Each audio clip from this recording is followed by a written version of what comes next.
Welcome to BSC Bihar state exam में आपका स्वागत है। यह वीडियो साइंस प्रैक्टिस सेट 3 है। इसमें साइंस के टॉप 25 क्वेश्चन का डिस्कशन करेंगे जो आपके एग्जाम बीएसएससी इंटर लेवल जो 10+2 का वैकेंसी आई है उसमें मोस्ट इंपॉर्टेंट रोल अदा करेगा। वीडियो शुरू करने के पहले चैनल को सब्सक्राइब कर ले, साथ ही बेल बटन को दबा दे जिससे आने वाले वीडियो का नोटिफिकेशन आपको समय पर मिल सके। चलिए वीडियो की शुरुआत करते हैं इंपॉर्टेंट प्रश्नों के साथ। पहला प्रश्न है, निम्नलिखित एसआई यूनिट में से कौन सी सही सुमेलित नहीं है?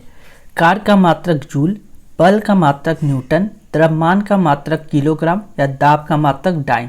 तो सही जवाब होगा ऑप्शन डी, दाब का मात्रक डाइन नहीं होता है। दाब का मात्रक क्या होता है? तो ये होता है पास्कल। क्या दिया गया है? दाब का एसआई मात्रक पास्कल है। सीजीएस प्रणाली में बल का मात्रक डाइन होता है। बल का मात्रक क्या होता है? डाइन। निम्नलिखित में से किस राशि का मात्रक नहीं है? कौन सा ऐसा राशि है जिसका मात्रक नहीं होता है? प्रबल, बल, विकृति या दाब। तो सही जवाब विकृति का कोई भी मात्रक नहीं होता है, यानी option C. Next important fact क्या है?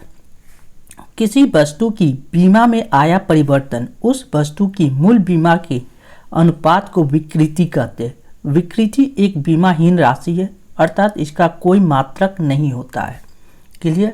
नेक्स्ट क्या कर रहा है? सूची 1 को सूची 2 से सुमेलित कीजिए तथा नीचे दिए गए कूट का प्रयोग करके सही उत्तर का चयन कीजिए।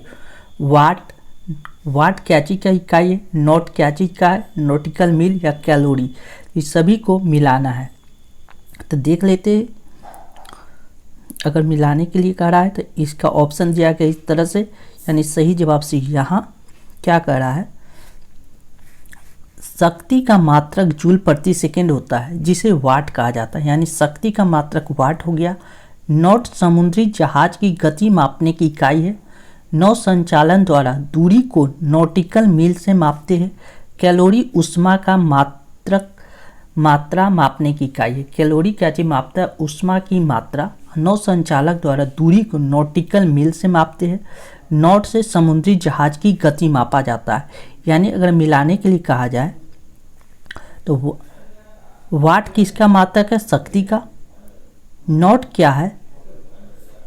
समुद्री जहाज की गति है। नॉटिकल मील यानी नौ संचालक की दूरी, और कैलोरी ऊष्मा मापता है। क्लियर? ये जो क्वेश्चन है सुमेलित कीजिए, यानी ये किसको किसके साथ मिलाना है। यानी जूल क्या चीज का मात्रक है? तो कार का मात्रक होता है जूल, यानी 3 से मिलाएंगे। एम्पियर मात्रक है विद्युत धारा का। वाट मात्रक है, वाट किसका मात्रक है? वोल्ट है विभवांतर का। ऊष्मा की मात्रक है कैलोरी, और वाट है सामर्थ्य यानी शक्ति का मात्रक। यानी अगर मिलाने के लिए कहा जाए, ये छोड़ दीजिए ऑप्शन क्या है, यहाँ देख लेते। जूल कार्य एवं ऊर्जा का मात्रक है। एम्पियर, एम्पियर किसका मात्रक है? धारा का। वाट सामर्थ्य का। वोल्ट विभवांतर का, और कैलोरी ऊष्मा का मात्रक है। क्लियर? निम्नलिखित में से कौन सा सुमेलित नहीं है? कौन सा मिला हुआ नहीं है? नॉट मतलब क्या होता है? नॉट जहाज की चाल को मापता है। नॉट क्या होता है? जहाज की चाल को मापता है। सही है। नॉटिकल मील होता है नौ संचालक में प्रयुक्त दूरी का इकाई है। नॉटिकल मील नौ संचालक में प्रयुक्त दूरी का इकाई। एंगस्ट्रम किसका है? तरंगदैर्घ्य का। प्रकाश के तरंगदैर्घ्य का, जबकि प्रकाश वर्ष क्या है? दूरी का मात्रक होता है, ना कि समय का। समय का मात्रक न होकर दूरी का मात्रक होता है। क्लियर? देख लेते हैं। प्रकाश वर्ष समय की नहीं अपितु दूरी मापने की इकाई है। अंतर्राष्ट्रीय खगोल संघ के अनुसार प्रकाश वर्ष वह दूरी है जो प्रकाश द्वारा निर्वात में एक वर्ष में तय की जाती है। प्रश्नगत अंशयुक्त सुमेलित है। क्लियर? नेक्स्ट एंगस्ट्रम इकाई है। एंगस्ट्रम किसका इकाई है? तरंगदैर्घ्य की, ऊर्जा की, आवृत्ति की या वेग का। तो सही जवाब होगा एंगस्ट्रम तरंगदैर्घ्य का इकाई है, यानी ऑप्शन ए। तरंगदैर्घ्य का मापन एंगस्ट्रम में किया जाता है। एक एंगस्ट्रम बराबर 10⁻⁻10 मीटर होता है। एक हॉर्स पावर में कितना वाट होता है? एक हॉर्स पावर में कितना वाट होता है? 1000, 750, 746 या 748। एक हॉर्स पावर में होता है 746 वाट, यानी option C. Clear? Next fact देख लेते हैं। किसी कर्ता द्वारा कार्य करने की दर को उसकी शक्ति या सामर्थ्य यानी पावर कहते हैं। शक्ति का मात्रक जूल प्रति सेकंड होता है, जिसे वाट कहा जाता है। 1 वाट 1 जूल प्रति सेकंड के बराबर होता है। एक अश्व शक्ति हॉर्स पावर बराबर होता है 746 वाट। क्लियर। ये दिया गया सूची 1 को सूची 2 से सम्मिलित कीजिए। क्या है? उच्च वेग। उच्च वेग को क्या चीज़ से मापा जाता है? उच्च वेग को मैक कहा जाता है। तरंग दैर्घ्य एंगस्ट्रम। दाब का मात्रक होता है पास्कल। ऊर्जा का मात्रक जूल, यानी सामने सामने मिला हुआ है। देख लेते हैं फैक्ट क्या दिया गया है। द्रव यांत्रिक यानी फ्लूइड मशीन के संदर्भ में मैक संख्या किसी माध्यम के सापेक्ष वस्तु का वेग उस माध्यम में ध्वनि की चाल के अनुपात में है। अतः मैक उच्च वेग को प्रदर्शित करने हेतु प्रयुक्त होता है। तरंगदैर्घ्य का मापन एंगस्ट्रम में किया जाता है, जबकि दाब का मापन पास्कल तथा ऊर्जा का मात्रक जूल होता है। क्लियर। जूल ऊर्जा को से उसी तरह संबंधित है जैसे पास्कल संबंधित है। पास्कल किससे संबंधित है? मात्रा से, दबाव से, घनत्व से या शुद्धता से? तो सही जवाब होगा दबाव से। क्या दे रहा है? क्लियर। 1 माइक्रोन बराबर होता है, 1 माइक्रोन बराबर 1/10 मिलीमीटर, 1/100 मिलीमीटर, 1/1000 मिलीमीटर या 1/10,000 मिलीमीटर। तो 1 माइक्रोन बराबर होता है 1/1000 मिलीमीटर, यानी ऑप्शन सी। क्लियर। 1 माइक्रोन बराबर 10⁻⁻6 मीटर। 1 माइक्रोन बराबर होता है 10⁻⁻6 मीटर, और यही मीटर को मिलीमीटर में बदलने के लिए 10⁻³ से मल्टीप्लाई करेंगे। जब 10⁻³ से मल्टीप्लाई करेंगे तो -6 और +3 घट के हो जाएगा कितना? -3, यानी 10⁻³ मिलीमीटर, यानी 1/1000 मिलीमीटर की बराबर हो जाएगा 1 माइक्रोन बराबर। 1 माइक्रोन लंबाई प्रदर्शित करता है। 1 माइक्रोन कितना लंबाई प्रदर्शित करेगा? अगर यह सेंटीमीटर में दिया गया है तो 10⁻⁻4 सेंटीमीटर। 1 माइक्रोन बराबर होता है 10⁻⁻6 मीटर। 6 मीटर में होता है लंबाई प्रदर्शित। इसे म्यू माइक्रोन को म्यू से प्रदर्शित करते हैं। 1 माइक्रोन बराबर 0.00001 मिलीमीटर, और उसको जब सेंटीमीटर में कन्वर्ट करेंगे तो 0.0001 सेंटीमीटर होगा, यानी 10⁻⁻4 सेंटीमीटर की बराबर होगा। निम्नलिखित में से कौन सा सुमेलित नहीं है? डेसिबल किसका मात्रक है? ध्वनि की। तीव्रता की प्रबल इकाई। अश्व शक्ति मात्रक है शक्ति की। समुद्री मील नौ संचालक की दूरी की इकाई है, जबकि सेल्सियस ऊष्मा का इकाई है। जबकि यानी सही सुमेलित नहीं कौन सा होगा? ऑप्शन डी, सेल्सियस ऊष्मा की इकाई नहीं है। क्या है? सेल्सियस ताप को मापने का मात्रक है। ऊष्मा का मात्रक कैलोरी होता है। नौ संचालक में प्रयुक्त दूरी को मापने के लिए समुद्री मील। शक्ति का मात्रक जूल प्रति सेकंड होता है, जिसे वाट कहते हैं। एक अश्व शक्ति 746 वाट के समतुल्य होता है। ध्वनि की प्रबलता को डेसिबल मात्रक से मापते हैं। क्लियर। निम्नलिखित में से कौन सी एक ऊष्मा की इकाई नहीं है? ऊष्मा का कौन सा इकाई नहीं है? Calorie, kilo calorie, kilo joule या वाट? तो वाट ऊष्मा की इकाई नहीं है, यानी ऑप्शन डी। वाट के बारे में क्या है? ऊष्मा एक प्रकार की ऊर्जा है जो पदार्थ की मध्यम तापांतर के व्यक्त करती है। ऊष्मा एक स्थान से दूसरे स्थान को स्थानांतरित होती है, और यह स्थानांतरण हमेशा अधिक ताप वाले पदार्थ से कम ताप वाले पदार्थ के मध्य होता है। ऊष्मा का मापन कैलोरी यानी kilo calorie, joule kilo joule में किया जाता है। वाट यानी शक्ति के मापने के लिए प्रयुक्त किया जाता है। 1 वाट बराबर 1 जूल प्रति सेकंड होता है। 1 वाट बराबर 1 जूल प्रति सेकंड होता है। ऊष्मा की इकाई निम्नलिखित में से कौन नहीं है? सेंटीग्रेड, कैलोरी, अर्ग या जूल? तो ऊष्मा की इकाई कौन सा नहीं है? तो ऑप्शन ए हो जाता है सेंटीग्रेड ऊष्मा की इकाई नहीं है। ऊष्मा की इकाई सेंटीग्रेड नहीं है बल्कि तापमान की इकाई है। सेंटीग्रेड किसका इकाई है? तो तापमान की इकाई है। क्या कर रहा है? कैलोरी जूल अर्घ ऊष्मा की इकाई है। कैलोरी जूल एवं अर्घ ऊष्मा की इकाई है। ऊष्मा ऊर्जा का एक रूप है। जब ऊर्जा एक पिंड से दूसरे पिंड में तापांतर के माध्यम से स्थानांतरित होता है तब स्थानांतरित होने वाली ऊर्जा ऊष्मा कहलाती है। क्लियर? 1 किलोमीटर दूरी का तात्पर्य क्या है? 1 किलोमीटर में कितना मीटर होता है? तो 100 मीटर, 1000 सेंटीमीटर, 1000 मीटर या 100 सेंटीमीटर। तो 1 किलोमीटर में 1000 मीटर होता है, यानी ऑप्शन सी। दूरी को मापने का एसआई मात्रक मीटर होता है। 1 किलोमीटर 1000 मीटर के बराबर होता है। 1 मीटर 100 सेंटीमीटर के बराबर होता है। क्लियर? 1 पिकोग्राम बराबर होता है। पिको कितने के बराबर होता है? -6 ग्राम, -9 ग्राम, -12 ग्राम या -15 ग्राम। तो 1 पिकोग्राम बराबर होता है -12 ग्राम, यानी ऑप्शन सी। द्रव्यमान को मापने की लघु इकाई मिलीग्राम, माइक्रोग्राम, नैनोग्राम, पिकोग्राम या फेम्टोग्राम होता है। पिको यानी -12 ग्राम, मिलीग्राम पिको मतलब -12, माइक्रो मतलब -6, फेम्टो मतलब -15, मिलीग्राम मतलब -3 ग्राम, नैनो 10⁻⁹ ग्राम के बराबर होता है। क्लियर? पास्कल इकाई है आर्द्रता की, दाब की, वर्षा की या तापमान की। तो पास्कल जो इकाई है दाब की, ऑप्शन डी। किसी तल की इकाई क्षेत्रफल पर लगने वाले बल को दाब कहते हैं। किसी तल की इकाई क्षेत्रफल पर लगने वाले बल को दाब कहते हैं। दाब एक अदिश राशि है। दाब का मात्रक न्यूटन प्रति मीटर स्क्वायर होता है, जिसे पास्कल कहते हैं। 1 पास्कल बराबर 1 न्यूटन प्रति मीटर स्क्वायर। दाब की इकाई क्या है?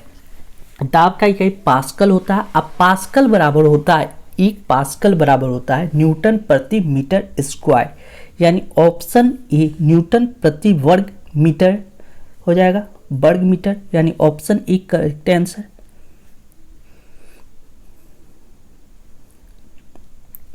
क्या है? किसी तल की इकाई क्षेत्रफल पर लगने वाले बल को दाब कहते हैं। दाब एक अदिश राशि है। दाब का मात्रक न्यूटन प्रति मीटर स्क्वायर होता है, जिसे पास्कल कहते हैं। क्लियर? दाब का मात्रक क्या है? दाब का मात्रक क्या होता है? किलोग्राम वर्ग centimetre, kilogram centimetre, kilogram millimetre या किलोग्राम घन सेंटीमीटर। तो इनमें से कोई नहीं, यानी ऑप्शन ई। क्योंकि बल का मात्रक क्या होता है? किलोग्राम पर सेंटीमीटर। बल किलोग्राम बल वर्ग सेंटीमीटर, जिसे प्रायः किलोग्राम वर्ग सेंटीमीटर से भी निरूपित किया जा सकता है। दाब एक अप्रचलित इकाई है, एसआई प्रणाली का अंग नहीं है। दाब की वर्तमान में प्रचलित इकाई न्यूटन प्रति मीटर स्क्वायर है। वर्तमान में दाब के लिए पास्कल एक यूनिट का प्रयोग करते हैं। अब पास्कल बराबर होता है न्यूटन प्रति मीटर स्क्वायर। क्लियर? नेक्स्ट, परिस्थितिक दबाव की इकाई है। परिस्थितिक एटमॉस्फेरिक प्रेशर की इकाई क्या है? वार है, नॉट है, जूल है या ओम है? तो सही जवाब होगा बार, यानी ऑप्शन ए। क्या कर रहा है? वायुमंडलीय दाब का एसआई मात्रक बार है, जो 10⁵ न्यूटन प्रति मीटर स्क्वायर के समतुल्य होता है। एसआई मात्रक के रूप में पास्कल द्वारा परिभाषित किया जाता है। 1 बार बराबर 10⁵ पास्कल। 1 किलोग्राम प्रति मीटर सेंटीमीटर स्क्वायर दाब समतुल्य। 1 किलोग्राम प्रति सेंटीमीटर स्क्वायर दाब 0.1 बार के, 1 बार के, 10.0 बार के या 100 बार के समतुल्य है। तो सही जवाब होगा 1 बार के बराबर होता है, यानी 1 किलोग्राम प्रति सेंटीमीटर स्क्वायर 1 बार के बराबर होता है।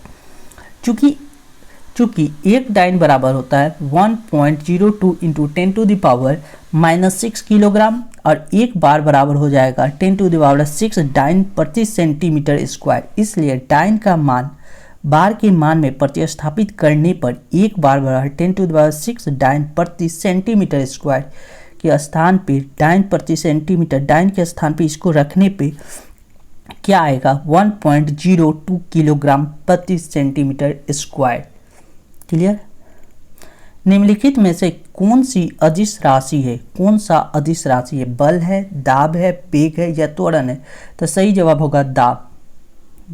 क्या कर रहा है, वे राशियां जो व्यक्त करने के लिए दिशा एवं परिमाप दोनों की आवश्यकता होती है सदिश राशि कहलाती है।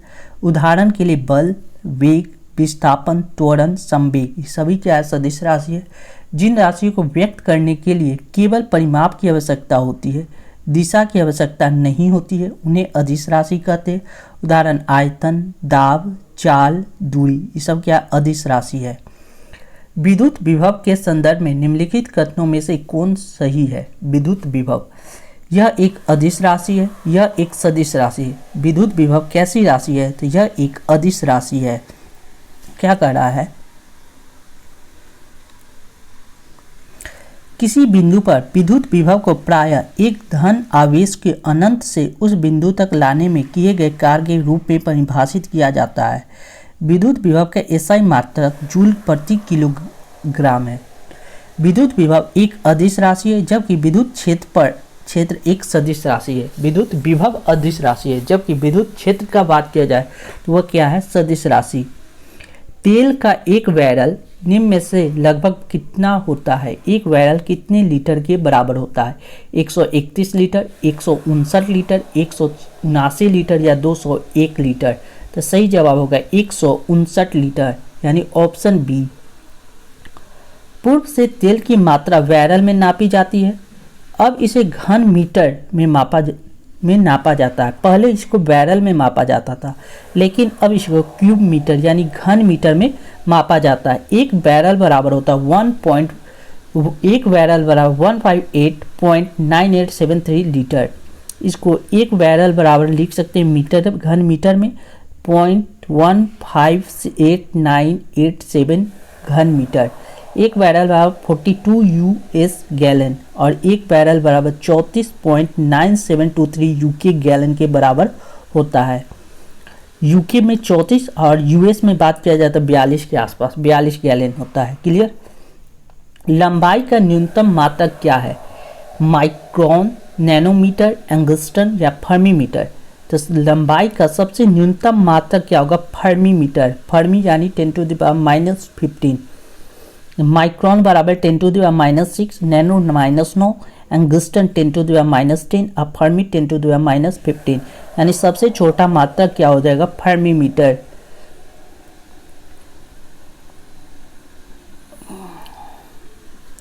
और इम्पोर्टेंट फैक्ट देख लेते हैं, इस चैप्टर को खत्म ही कर देंगे। क्यूसेक किसका मात्रक है, वाइट किसका मात्रक है, रिक्टर किसका मात्रक है, बार किसका मात्रक है। तो बार का रिएक्टर क्या है, ये भूकंप की तीव्रता मापता है रिएक्टर। बाइट हो जाएगा कंप्यूटर से संबंधित है, बार दाब से, क्यूसेक है प्रवाह की दर। यानी क्लियर, मिला लेते हैं। जल प्रवाह की दर को मापने के लिए क्यूसेक फीट प्रति सेकंड यानी क्यूसेक का प्रयोग किया जाता है। कंप्यूटर के संबंध में बाइट डिजिटल सूचक की एक इकाई है।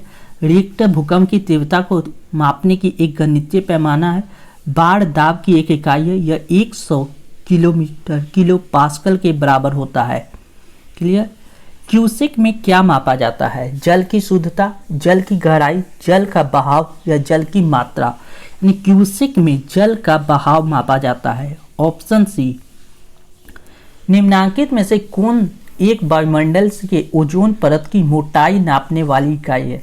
वायुमंडल में ओजोन परत की मोटाई मापने के लिए किसका प्रयोग किया जाता है, नॉट का, डॉब्सन का, प्लॉप का या मैक्सवेल का। तो सही जवाब होगा डॉब्सन का, यानी ऑप्शन बी। नेक्स्ट, वायुमंडल में ओजोन परत की मोटाई डॉब्सन से मापी जाती है।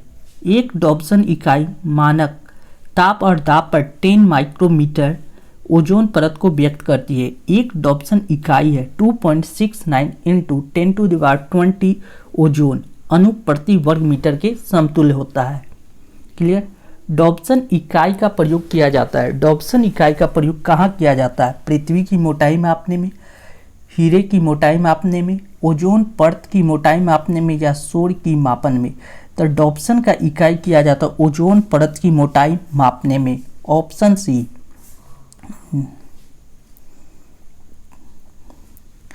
क्लियर हो गया। Thank you for watching this video. ऐसे ही वीडियो पाने के लिए, इंपॉर्टेंट फैक्चुअल वीडियो पाने के लिए अपने channel BSc Bihar state exam को सब्सक्राइब कर ले, साथ ही बेल बटन को दबा दे, जिससे आने वाले प्रत्येक वीडियो का नोटिफिकेशन आपको समय पर मिल सके। Thank you once again.